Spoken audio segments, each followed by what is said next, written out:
nothing happens. Hey, it's a big if. The doctor... Doesn't know. It was written all over her face. This is all my fault. She hadn't have been standing there. Love, stop. She was hit by an out-of-control car. You are not responsible for this. You weren't behind the wheel, OK? Well, I couldn't feel any worse if I was. Mr. Monroe? What's the score, Doc? How's she doing?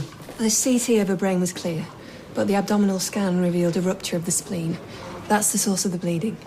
Oh, will she be OK? We found the bleed quickly. That's in her favour.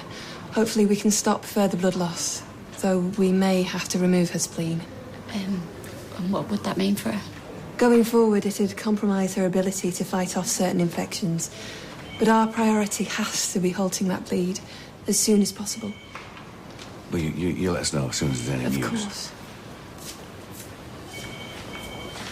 At least they know what they're dealing with now, I suppose. You?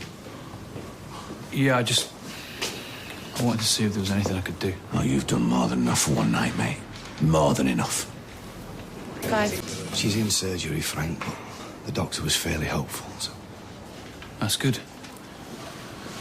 That's good. You've got to believe me, she just stepped out of nowhere. Nowhere?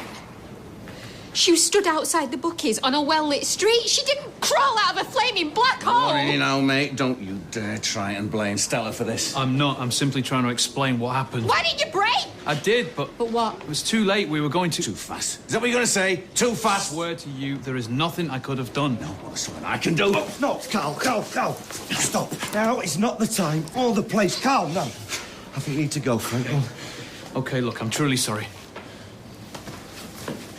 All right. He had no right showing his face in here. Well, his timing could have been better, but... Well, from what I know of him, he's a decent enough bloke. He's bound to feel bad. If you're looking for Frank Foster, mate, he just left. No, it's Mr. Barlow I need to talk to. PC Underwood, we spoke briefly at the crash site. Yeah, I remember. Yeah, you said you were first on the scene. I was, yeah, but I didn't see what happened.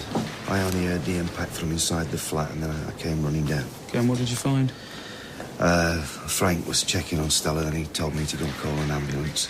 Plus, I didn't want my wife seeing her mum like that, so I wanted to, prepare her first. OK, so Mrs. Price was outside your flat when she was struck?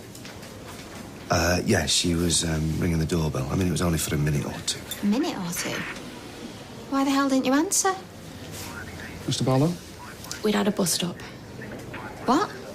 Look, does this really matter? Well, we need to build up as full a picture as we can. Mrs. Price's state of mind might be important. She was upset. I assumed she'd come to talk things over. And you didn't want to? So you just left her stood there on the street? This is your fault? Oh, and you're blameless, I suppose. If you hadn't been laying down the poison down at the bistro, none of this would have happened. That is enough. The last thing Stella needs is you two hacking lumps out of each other. Officer, there's only one person to blame for this. Frank Foster. So write that down in your notebook, mates. It's all you need to know. I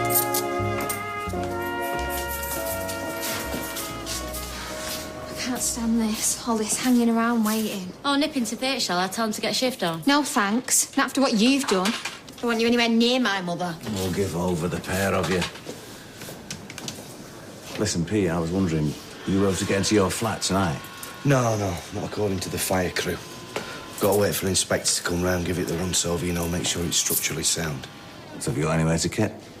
Oh, yeah, we'll just kip at my dad's. Will there be room? Because if you're stuck for a bed, you can always stay at our place. No way. I don't want her staying at our house. Don't care what you want, Eva. It's what Stella would want that matters. Thanks, Carl. We'll manage. Size at Ken and Deirdre's anyway, so... The offer's there anyway. If you want to get back to your lad, I'll phone you if there's any news. No. Thanks, Carl, but we'll wait it out, eh? George. Yeah, thanks, Peter. Thanks for letting me know.